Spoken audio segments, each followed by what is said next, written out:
Urbi Torrado, la encuestadora Datum, nos acompaña esta mañana para poder explorar, analizar un poco cuál es el cuestionario al cual los peruanos responderemos este domingo en los censos nacionales. Y bueno, hay sobre todo pues una serie de preguntas que han llamado mucho la atención, las que tienen que ver con la autoidentificación, ¿no? Pero según comentábamos, ¿cómo está Urbi? Gracias por estar con nosotros esta mañana. Según comentábamos, la mayoría de preguntas siguen una línea de lo que han sido los censos históricamente hablando. Así es. ¿Por qué siguen esta línea? Muchas de las preguntas siguen una línea, es más, son idénticas a cómo se preguntaron hace 10 años, e incluso, además del censo, el INEGI tiene la encuesta nacional de hogares, que es una encuesta que se hace todos los años, a lo largo del año, se hacen más de 40.000 encuestas para poder tener indicadores en determinados temas específicos de desarrollo país.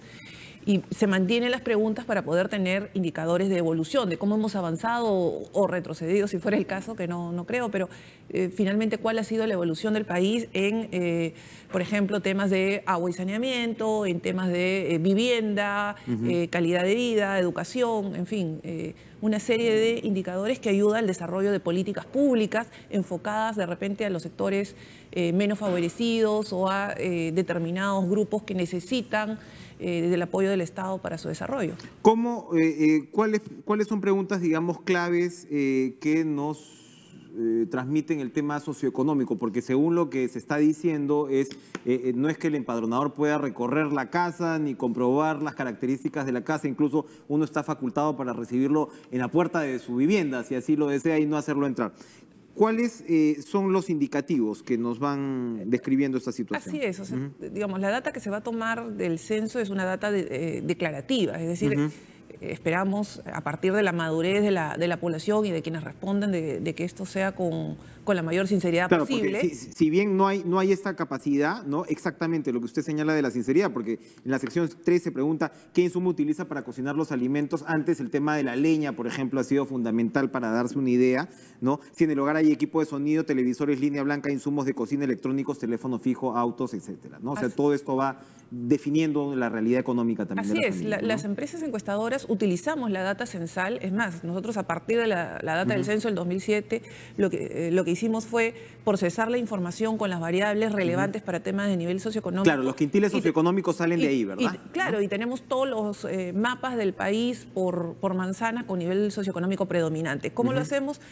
Al final nosotros no tomamos toda la data del censo, tomamos sí algunas variables como por ejemplo material predominante de las paredes, material predominante de los pisos, cantidad de baños. Servicio de agua, por ejemplo, ¿no? Así es, servicio de agua. ¿No? El tema salud, por ejemplo, nosotros hemos encontrado que es un componente muy importante para el tema socioeconómico, la educación del jefe de familia, en fin, tomamos una serie de indicadores, pero digamos, no es el único uso.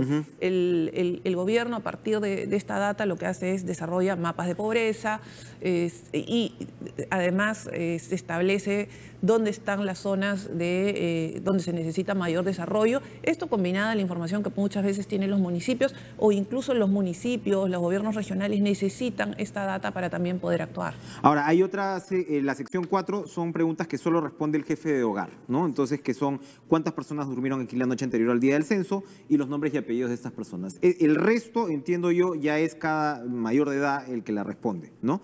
Ahora, está el tema de las características de la población, que también arroja muchas luces, ¿no? La relación del parentesco con jefe de hogar, bueno, sexo del encuestado, fecha de nacimiento, ¿no? Sí, perdón, y aquí, disculpa que te interrumpa, pero el jefe de hogar también es una definición muy importante porque y que además ha causado cierta polémica. ¿Quién es el jefe del hogar? Eso no va a ir cambiando también, eso no es una pregunta chapada a la antigua, de repente, dadas los tiempos que vivimos.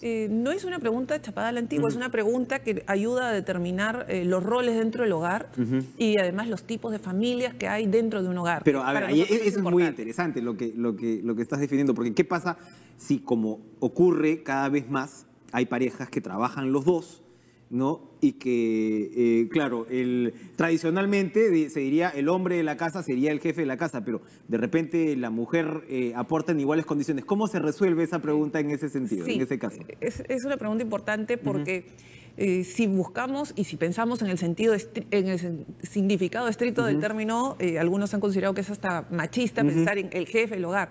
Sin embargo, el jefe del hogar puede ser hombre o mujer y es la persona que más aporta económicamente en el hogar. O sea, no es el hombre, no, tampoco es la mujer. O sea, no hay una definición de que nosotros podemos llegar y tildar, esta es la persona jefe del hogar porque es la autoridad. Va a ser súper interesante tampoco se está pensando de esa manera. Ver en cuántas familias, digamos, tradicionales, que son pues la mayoría, en cuántas vamos a ver y que haya, por ejemplo, un matrimonio constituido o una pareja, ¿no?, estable constituida, dentro de cuántas van a ser mujeres calificadas como jefe de hogar. Eso va a ser súper interesante porque no creo que hayan sido porcentajes muy significativos en los censos anteriores, a menos, por supuesto, que haya pues madres solteras, que sí se ven pues en muchos casos. ¿No? Así es, nosotros ya lo estamos registrando en las encuestas. Qué interesante. Estamos registrando jefes de hogar mujeres donde el sustento económico más importante lo aporta la mujer. Y donde el hombre lo acepta como tal, esa definición de la mujer como jefa de hogar. Mira, nosotros estamos trabajando muchísimo, por ejemplo, para temas de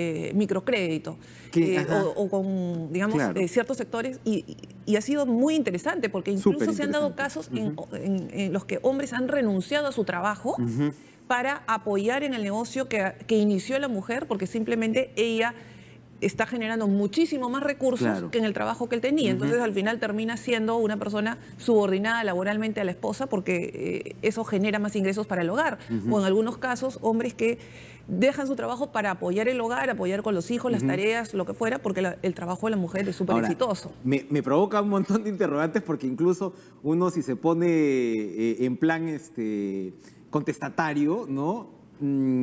Podría decir por qué la definición jefe de hogar, ¿no? De repente, si el trabajo doméstico, que no es cuantificado y reconocido como debiera ser, tanto fuera de un sexo o del otro, no se está reflejando en esta denominación de jefe de hogar, ¿no? Sí, probablemente hay ese problema con la nomenclatura, tanto en jefe de hogar como en ama de casa. Está cambiando, por ejemplo, sabemos si en otros países, probablemente en otros países, no sé si en Escandinavia se sigue hablando de jefe de hogar. No, se sigue hablando de jefe de hogar. Qué interesante. De jefe de hogar y de ama de casa. Incluso, tanto en español como en inglés, la alusión es claramente, por ejemplo, en el caso de ama de casa, es claramente femenina cuando hoy hay ama de casa mujer y amo de casa. Es decir, va más allá del tema género. Los censos no son abstracciones, así como las encuestas tampoco lo son. O sea, tienen pues su ciencia, ¿no? En el caso de la encuesta tiene la estadística y la demografía, digamos, trabaja con data dura. O por lo general trabaja con data dura. En el caso de esta famosa pregunta de autoidentificación, que tiene su complejidad, ¿no? O sea, ahora veíamos a congresistas declarando, Mauricio Mulder dice que no sabe qué raza es, y en fin, todo tipo de respuestas.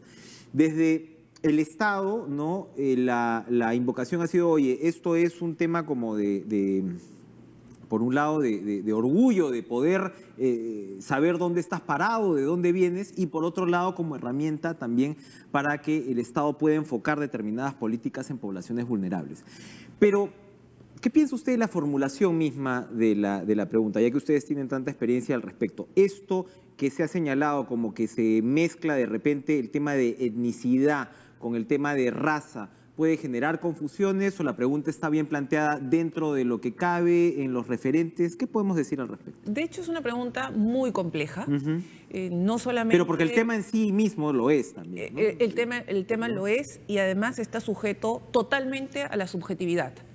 Entonces, hay dos formas de encarar el tema. Uno es que las personas se autodefinan y el otro es que el censista, en este caso, o el empadronador o el encuestador, como uno lo quiera llamar, por observación haga una definición. Si en ambos casos va a haber subjetividad, lo mejor es que las personas se autodefinan. Es decir, finalmente... Va a estar más cercano a la realidad en todo caso. Vamos a apelar al sentimiento de las personas, a las costumbres que ellos tienen y finalmente, si hay personas, digamos, en ciertos grupos que no puedan definirse tampoco es un drama. Lo importante es que se puedan detectar esas minorías que generen políticas.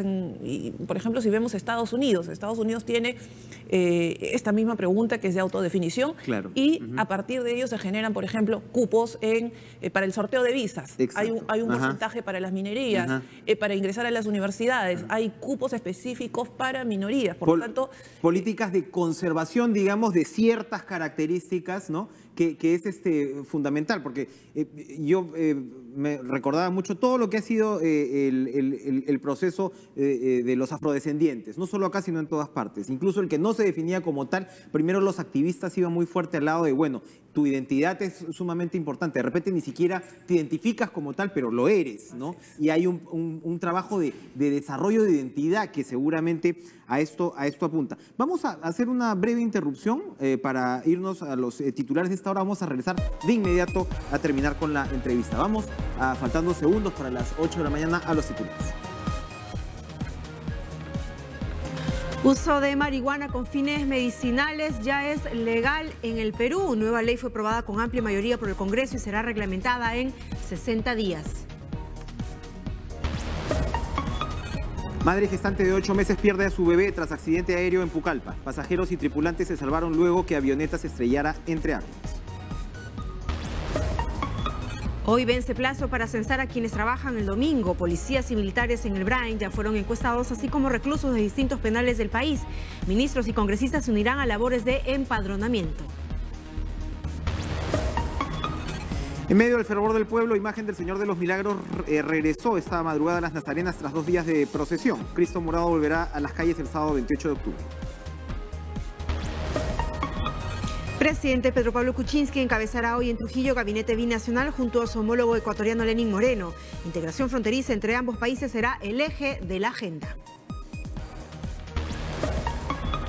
Paolo Guerrero sufre dura falta en partido del Brasileirao. Capitán de la selección se recupera favorablemente a 3 semanas de encuentro clave contra Nueva Zelanda.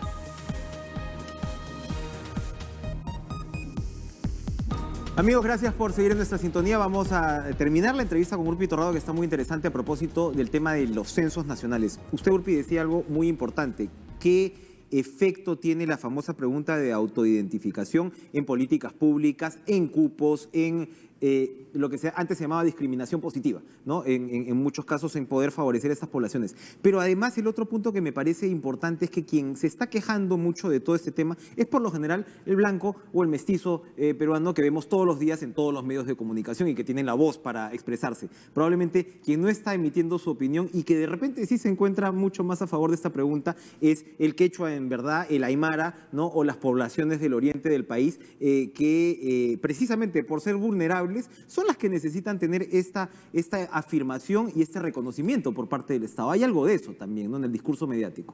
Probablemente, y además hay que tener en cuenta que estas poblaciones, si finalmente no son reconocidas, lo que va pasando es que en el avance de la sociedad y vamos, digamos, avanzando sin tener en cuenta y finalmente eliminando estas pequeñas etnias, identidades que son parte de lo que somos finalmente como país, como cultura. Por lo tanto, sí vale la pena que se haga esta primera toma de información y a partir de los resultados se verá si valió la pena, si se repite y con qué frecuencia se repite.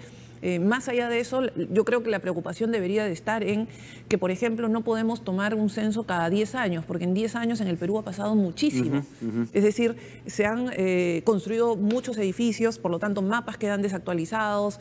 En el desarrollo económico, finalmente se ha habilitado proyectos de electrificación, de agua, de desagüe. Por lo tanto, si empezamos a tomar, o si seguimos tomando decisiones que tienen una antigüedad de 10 años, estamos hablando de otro país. Estamos hablando de otro país. Hay instrumentos como la Encuesta Nacional de Hogares, decía el jefe del INEI, pero a eso iba mi última pregunta, que era, él dijo, de repente este es el último censo tal y como lo conocemos, en términos de ir y recabar y este trance, entre comillas, de lo que significa un censo nacional, un movimiento con estas características, porque la tecnología va a ir cambiando también esta situación. ¿Se puede avisorar en un futuro cercano que realmente no tengamos que esperar 10 años para un censo a fondo porque la tecnología no va a ser capaz de actualizarnos la información de manera mucho más rápida y fiable? Sí, de hecho, en la mayoría de países del mundo y en Europa en particular, se está trabajando ya con otras metodologías censales, se está trabajando con muestras, se está trabajando con más tecnología que la que nosotros, ahora se va a tomar el censo en papel, cuando podríamos haber hecho todo en dispositivos móviles. No se está pidiendo, en Europa no se pide la inamovilidad, sino el censo es un censo que toma varios días y se trabaja con otra metodología, como se intentó hacer en el 2005. Veíamos, creo que en el caso de Estados Unidos, a quien censan físicamente es quien no ha registrado el tema por internet, por ejemplo, ¿no? Y entonces ya, claro, tienes un trabajo mucho más acotado, por ejemplo. Claro, por ejemplo, en el caso de Estados Unidos con el Social Security, que es el equivalente para nosotros del DNI. Ahí tienes todo. Ahí tienes todo. Los cruces te dan todo. Así es, ¿no? así en es. términos del documento. Y hoy en el Perú ya se emite el DNI desde que naces. Por lo tanto, si vamos a tener el registro de la persona desde que nace, hay una serie de preguntas que podrían ser incluidas al momento de obtener el DNI. Y podríamos interconectar información entre diferentes instituciones y tener una fuente de datos más actualizada y permanente para la población. Bueno, Urpi Torrada, muchas gracias por acompañarnos esta mañana, muy interesante. Entonces, recuerden, de repente lo que van a vivir el domingo es el último censo de sus existencias, así que aprovechenlo, ¿no? Porque seguramente la tecnología nos va a ir dando la sorpresa. Gracias, Urpi, por acompañarnos esta mañana. Nosotros continuamos con la información en TV Perú Noticias.